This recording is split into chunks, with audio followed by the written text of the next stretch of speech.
मैं एक इंटरव्यू सुन रहा था रोहित शर्मा का। वो कह रहे थे कि जब से हमारी बेटी पैदा हुई है उसके बाद हमने पीछे मुड़ के नहीं देखा। 10, 12, 15 शतक उन्होंने मारे। बेटियां निश्चित रूप से बहुत ही सौभाग्यशाली होती हैं। मेरे बेटी कोई नहीं है, मेरे 2 बेटे हैं। दादा मैं आपको बता रहा हूँ, वो भी बहुत ही सौभाग्यशाली और बहुत लकी है मेरे लिए। मेरा एक बेटा 6 साल का है, एक बेटा मेरा 6 महीने का है। जब मेरा 6 साल वाला बेटा पैदा हुआ, बड़ा बेटा जब पैदा हुआ, तो इतना लकी मेरे लिए है कि मैंने एक छोटा सा मकान खरीदा, छोटी सी गाड़ी खरीदी, एक स्कूटी खरीदी। जब दूसरा वाला बेटा पैदा हुआ जो इस समय 6 महीने का, वो उससे ज़्यादा लकी है। जब वो मेरा छोटा वाला लड़का पैदा हुआ उसके बाद हमारी शादी भी हो गई।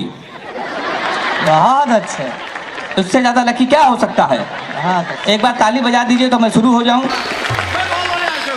मैं आपके अपने घर का हूं। मुझे जमाने की सबसे बड़ी जिम्मेदारी आपकी है। कानपुर में एक स्कूल में पढ़ाता हूं। कोई हास्य कवि अगर टीचर हो जाए तो बच्चे का भविष्य आप समझ सकते हैं। हमने अपने स्कूल के एक बच्चे से पूछ लिया, हमने कहा बेटा ये बताओ 1 किलो रुई और 1 किलो लोहा दोनों में भारी क्या होगा? उसने कहा मास्टर साहब लोहा भारी होगा। मैंने कहा बेवकूफ, मैं जो तुमसे कह रहा हूँ कि 1 किलो रुई 1 किलो लोहा, जब दोनों 1 किलो है, रुई भी 1 किलो है, लोहा भी 1 किलो, तो लोहा कैसे भारी होगा? इसका जवाब सुनिएगा। उसने कहा मास्टर साहब आप हमको 1 किलो रुई फेंक के मारिए। हम आपको 1 किलो लोहा फेंक के मारते हैं। तालियां अभी भी कमजोर है आपकी। बहुत अच्छे। तो आप जान जाएंगे क्या भारी होगा। हमने दूसरा क्वेश्चन पूछा। हमने कहा हिंदुस्तान में सबसे तेज उड़ने वाले पंछी का क्या नाम है? उसने जवाब दिया हाथी। हमने खड़े हो जाओ तुम्हारे बाप क्या करते हैं? उसने कहा दाऊद के गिरोह में शूटर हैं। हमने कहा बैठ जाओ, हाथी सही जवाब। बहुत तो मास्टर भी बड़े होशियार होते हैं आजकल के। मैं आपको बता दूं, हमारे प्रधानमंत्री जी ने पूरे हिंदुस्तान में सफाई अभियान छेड़ रखा है। सफाई अभियान की शुरुआत हमारे कानपुर में भी हुई। हमारे एक विधायक जी ने एक वृक्ष लगाया, पौधा, उसको आधे घंटे बाद बकरे ने खा लिया। शाम को विधायक जी ने उस बकरे को खा लिया। तो मैं उसी कानपुर का हूँ साहब। दादा कुमार विश्वास जी हमसे पूछ रहे थे कि यार ये वीर रस के कभी इस कवि सम्मेलन में क्यों नहीं है? तो मैंने दादा को बताया जब इतने वीर लोग खुद ही भारत में हैं और सबसे ज्यादा वीर लोग तो कानपुर में हैं, तो क्या जरूरत है वीर रस के कवियों को बुलाने की? आपको सच्ची घटना बता रहा हूँ। 1 महीने पहले कानपुर के एक हमारे व्यक्ति विजयनगर में रहते हैं, यादव जी, वो हमारे पास आ गए। कहने लगे हम जा रहे हैं डिस्कवरी चैनल। हमने कहा वहाँ क्या करोगे? कहने लगे हमको शेर से मुलाकात करनी है। जब मोदी जी शेर से बात कर सकते हैं, शेर के कान में बात कर सकते हैं, उनकी फोटो वायरल हो सकती है, तो मैं तो कानपुर का हूँ, तो क्या मैं नहीं जा सकता? तो हमने उनका भाई साहब आप क्यों जाओगे, आप नहीं जा सकते हो? कहने लगे नहीं हमको जाना है, पूरी क्वार्टर हमारी जेब में पड़ी है। हमको टोकने की जरूरत मत करो। और आपको सच्ची बात बता रहा हूँ कि वो व्यक्ति, वो यादव जी डिस्कवरी चैनल गए और उन्होंने फोटो 2 दिन बाद डाली, शेर के कान में वो बात कर रहे थे। सही बता रहा हूँ, बिल्कुल सच्ची घटना। 15 मार्च को उनकी याद में कवि सम्मेलन है। कुमार भैया संचालक, ताली अभी भी कमजोर है आपकी। तो इतने वीर लोग हैं कानपुर में। अभी हमारे कश्मीर मुद्दे की बात चल रही थी, तो ट्रंप ने कहा इसमें हम मध्यस्थता करेंगे।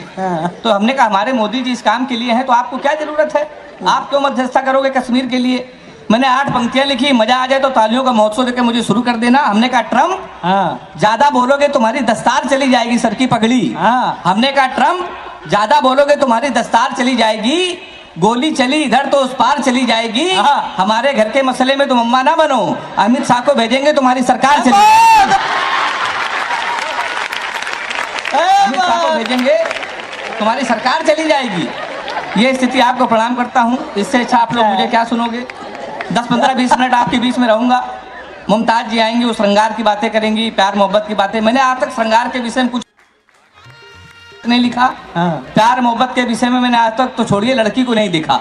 4 पंक्तियां लिखी, मैं प्यार मोहब्बत से क्यों दूर रहता हूँ। कि एक फूल, और चौथी पंक्तियों में मुझे तालियों का आशीर्वाद दीजिएगा कि एक फूल तुझे देने के लिए सस्ते में ले लिया। एक फूल तुझे देने के लिए सस्ते में ले लिया, देखे ना कोई इसलिए बस्ते में ले लिया। फूल तुझे देने को निकले थे जाने मन, पर बजरंग दल वालों ने उसे रास्ते में ले लिया। तो मैं बहुत रोता हूँ साहब। सही बता रहा हूँ आपको, ब्रिगेडियर सर बैठे हैं, बिल्कुल मैं सही बता रहा हूँ। मैंने आज तक प्यार मोहब्बत कभी नहीं किया। हाँ। अच्छा प्यार मोहब्बत छोड़िए, हमने किसी लड़की का आज तक गौर से देखा तक नहीं। अच्छा। लड़कियों की बीमारी होती है, बीमारी सही हो तो नौजवान हाथ उठा के मेरा समर्थन करना। लड़कियों की बीमारी होती है, किसी लड़की का आप गौर से देख लो तो कहेंगी देखो कैसे कुत्ते की तरह देख रहा है, ना देखो तो कहेंगी कुत्ता देख भी नहीं रहा है। तो मैं साहब बहुत दूर रहता हूँ प्यार मोहब्बत से। अच्छा प्यार मोहब्बत तो छोड़िए, हम लोग हाथ से कभी हम लोग को सीरियस नहीं लेता। हम लोगों को शादी बहुत मुश्किल में होती है। हमारे तमाम रिश्ते आए, पता चला लड़का हाथ से कभी रिश्ते वहीं से लौट गए, कोई सीरियस लेता ही नहीं है। एक रिश्ता हमारे आया, लड़की की माँ ने हमारी माँ से पूछा लड़का क्या करता है। हमारी माँ ने कहा कवि है। बोले उनके पिताजी क्या करते हैं। बोले वो भी कवि। बोले उनके पिताजी। बोले वो भी कवि। बोली क्या घर में कोई इंसान नहीं है। रिश्ता लौट गया। एक महीने बाद फिर एक रिश्ता आया, फिर लड़की के माँ ने पूछा लड़का क्या करता। हमारी माँ ने कहा कवि। उन्होंने कहा शादी मंजूर। अच्छा कवि के नाम से कई रिश्ते लौट गए थे, हमारी माँ ने कहा मंजूर क्यों। वो बोली जोड़ी बहुत अच्छी रहेगी, आपका लड़का कवि हमारी लड़की पागल है। तो तमाम रिश्ते हमारे लौट गए। लेकिन आपको बता दूं तुम्हारे भैया एक दिन हमारी शादी तय हो गई थी। अच्छा। आज के 10 साल पहले। हाँ। लेकिन हो नहीं पाई थी उस समय।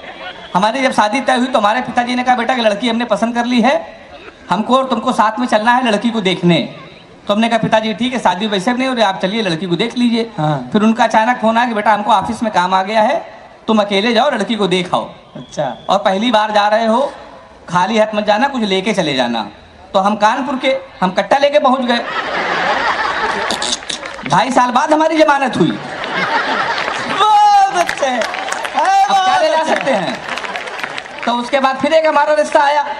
इस बार लड़की के पिताजी आए, कहने लगे तुमसे 2-3 क्वेश्चन पूछेंगे। लड़कों का आजकल इंटरव्यू ले, हमने पूछिए, कहने लगे तुम पढ़े लिखे कितना हो। हमने कहा अंग्रेजी से मैं क्या है, कहने लगे 2-3 क्वेश्चन पूछेंगे, बता दिया तो शादी फाइनल है, परमानेंट कैंसिल। हमने कहा पूछिए कि कितना पढ़े लिखे। हमने कहा अंग्रेजी से मैं क्या। बोले अंग्रेजी आती है। मैंने कहा बिल्कुल आती है। बोले अंग्रेजी बोल लेते हो। मैंने कहा बोल लेता हूँ। बोले ABCD आती है। अब मैं अंग्रेजी का टीचर हमसे पूछ रहे ABCD आती है। हमने कहा आती है। कह रहे हैं आती है तो छोटी ABCD सुनाओ। कहाँ सुनाते हैं छोटी ABCD। अच्छे। कहने के तुम अंग्रेजी फेल। गणित आती है। हमने कहा आती है। कहने के 41 का पहाड़ा सुनाओ। 41। हम उसमें फेल। कहने के आखिरी क्वेश्चन पूछ रहे, बता दिया तो फाइनली परमानेंट कैंसिल। हमने कहा पूछिए। कहने के हिंदुस्तान में सबसे बड़ा कांड क्या हुआ। हमने कहा जलियांवाला बाग। बोले वेरी गुड, ये कब हुआ था। हमने कहा 1919 में। बोले इसमें हुआ क्या था। हमने कहा अंग्रेजों ने हमारे कई 1000 आदमियों को मार दिया था। हमसे कहने लगे सबके नामों पते बताओ। तो हमारी वो शादी भी कैंसिल। उसके बाद हमारी शादी होने की उम्मीद हुई। एक लड़की हमको मोहल्ले में पसंद थी तो हम उसके घर चले गए। हमने उनके पिताजी से कहा कि आपकी लड़की पसंद है, हमको शादी करनी है, हम इससे प्यार करते हैं। तो कहने लगे प्यार तो इससे सारा मोहल्ला करता है, सारे मोहल्ले की शादी इससे कर दें। तो हमारी वो शादी भी कैंसिल। फिर एक दिन हमारी शादी हो गई। बिल्कुल आपको सच्ची घटना बता रहा हूँ, भारत और पाकिस्तान का मैच था क्रिकेट का। अच्छा। पूरा हिंदुस्तान मैच देख रहा था, हमारी शादी थी। हमने पिताजी से कहा आज के दिन शादी न करिए, पूरा देश मैच देख रहा, हमारी आप शादी कर रहे हो। नहीं माने, कर दी। भारत और पाकिस्तान का मैच, हमारी शादी। हमारे कुछ कानपुर के दोस्त हमारी बारात में डांस कर रहे थे, कान में मोबाइल लगा के भारत पाकिस्तान सेमीफाइनल मैच की कमेंट्री भी सुन रहे थे। दोनों काम एक साथ कर रहे, बारात में डांस कर रहे, कान में मोबाइल लगा कमेंट्री सुन रहे। हम दूल्हे के बेस में सजे थे, घोड़ी के ऊपर बैठे थे।